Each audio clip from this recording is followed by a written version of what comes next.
Ukiangalia chama ambayo imekuja hapa juzi ya Dapk, wanasema ati hiyo ndio chama cha Mluya. Ningependa kutofautisha vitu mbili. Iko tofauti ya Mluya kusema chama ni cha Mluya na ni chama ama chama cha Mbukusu. Sababu ukiangalia hiyo chama, party leader wake Eugene Wamalwa kutoka Trans Nzoia, ako na deputy wawili. Deputy party leader wake George Natembea kutoka Trans Nzoia, deputy Mbukusu. Deputy party leader wa pili ni wa Munyinyi Mbukusu. Gachagua is going to win, enda kuwin Malava. Ataenda kuwin Malava kwa sababu anaongea lugha ya Mluya. Ile sisi tunataka ambalo tutakana kwenda. Hii nyingine yote ya project kutoka nje sisi tutakubali. Tutakaa pamoja tuongea na watu wengine as an entity. Lakini sasa mtu mmoja kuja ongea na mtu mmoja aenda ongea na mwingine, hapana. Sisi kama jamii ya magharibi. Jamii ya magharibi wanajua ni kabila zote tu. Labda ni Waluya pekee. We are very many and we have got the same. Now, ladies and gentlemen, the conversation surrounding the opposition right now, I mean the united opposition led by Rigathi Gachagua, there is a certain cloud of tension, a certain cloud that portrays that this opposition is not an opposition that can withstand the waves until the year 2027. Why am I saying this?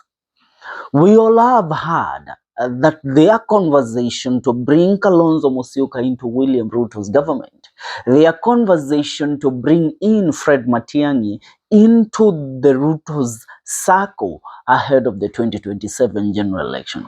I mean, the best way for this united opposition to navigate this, this tension and to make sure that they stand firm together until 2027 is if the other parties involved in this scuffle decides to forgo their ambitions to work as with a united front.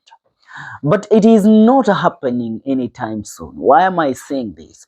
I should remind you that the IEBC commission that was reconstituted a few days ago agreed and set up they went ahead to set up the by-election dates when the by-elections are going to take place, and they have agreed that that will happen on 17th of November 2025. Now, what does this send to all of us? What does this tell us? That now the united opposition, which is made up of different parties, will also get involved in the by-elections that are coming up. Are we together?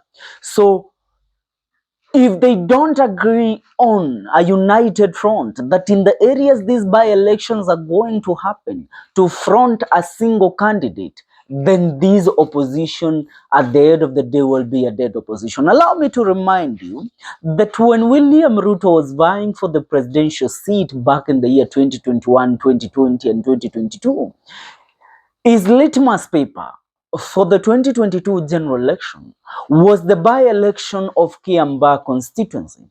Then a new party had been formed, the United Democratic Alliance Party, UDA, under the chairmanship of one former Machakos Senator Johnston Muthama. And they pitched a candidate for the Kiambaa seat. Remember, the Kiambaa is in Kiambu County. Kiambu County is where President Uhuru Muigai Kenyatta comes from. And then Uhuru Muigai Kenyatta had his Jubilee Party. So tell me how William Ruto made it to beat one Uhuru Muigai Kenyatta in the contest of Kiambaa by-election back in the days. And that is what assured us that William Ruto actually has the potential of dethroning the government, winning against the dynasty which was then constituted of William Ruto and Raila Amolo Odinga. Now let me tell you, the litmus paper that is going to happen to determine whether this opposition led by Rigathi Gachagua has a chance against William Ruto in the year 2027. Now, let's get down to details, because details is what matter. And one thing that I don't take for granted is when it comes to explaining these issues. So, dear people, so ladies and gentlemen, let's get down to the story. The cracks that are developing in the opposition are cracks that we all cannot refute right now. And this is the reason why I'm saying this. The upcoming Malava by-election.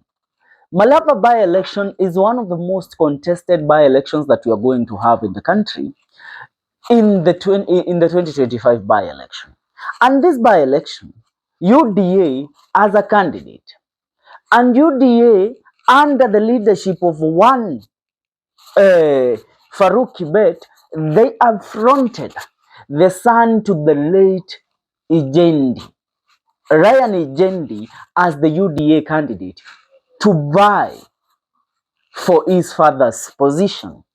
Now, Rigathi Gachagua has also brought a candidate under the DCP party, who is none other than lawyer Edgar Busiega. The party also contesting for dominance in the western part of Kenya, which is under the United Opposition Front, is the Dapk party led by Eugene Wamalwa and George Natembeya. Remember, right now, the party is in a scuffle. Dapk, Eugene Wamalwa and George Natembeya are fighting over the dominance of this party.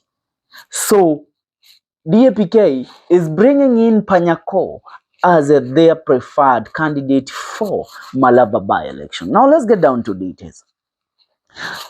A fresh row has erupted between Rigathi Gachagua, Democracy for Citizens Party, and Eugene Wamalwa's Democratic Action Party, Kenya Dapk, threatening the unity they recently pledged to uphold.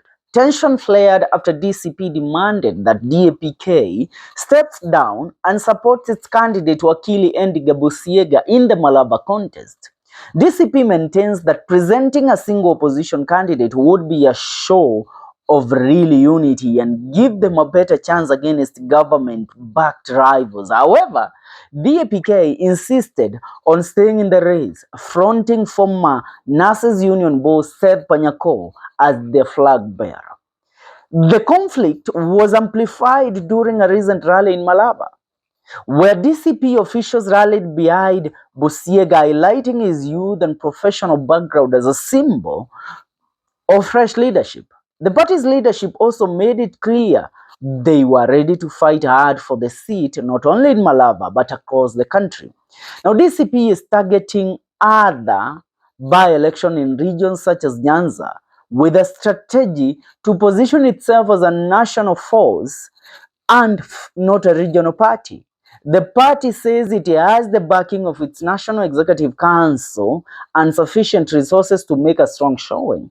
Now, however, Dapk has shown no signs of withdrawing. Eugene Wamalwa remains confident that Panyako can win and has publicly endorsed his campaign. Now, the party has also raised concerns about possible interference from state officials, alleging that the ruling UDA party may attempt to influence the outcome in Malava.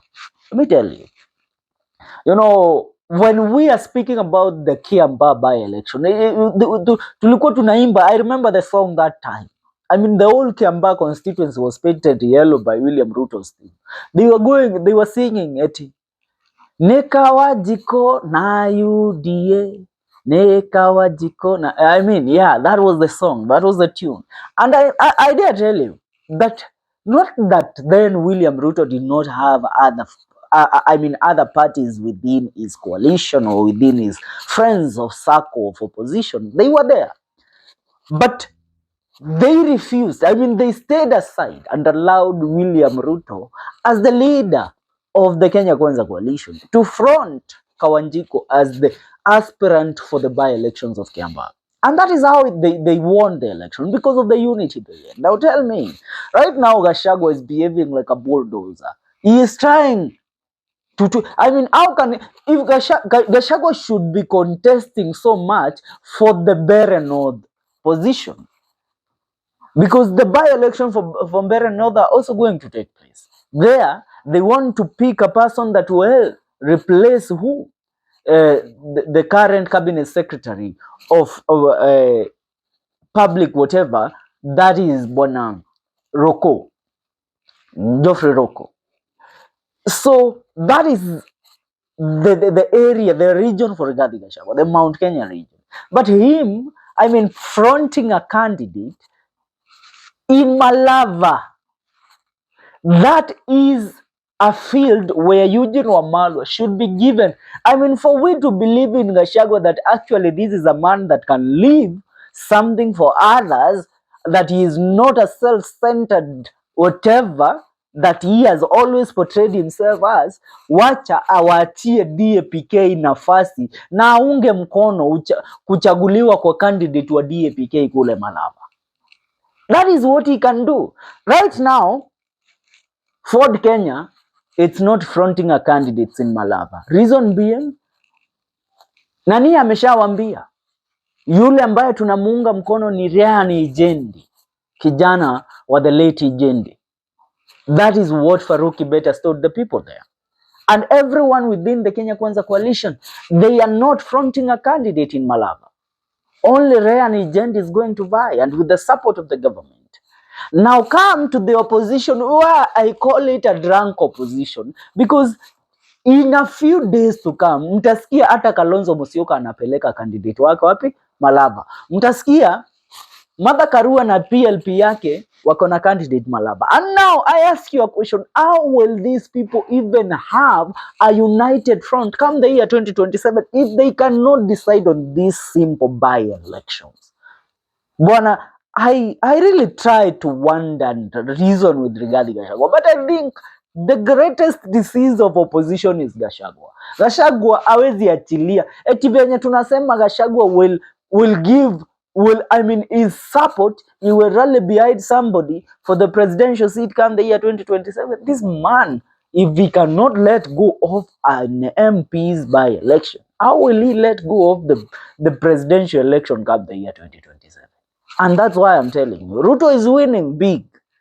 He is separating these people. These people are being struck left, right, and center. And soon enough, the united opposition will be so divided that you cannot see the leader there. For now, that's what's up. I would love to hear your take in regards to this matter. Leave a comment on the comment section. See you in our next video.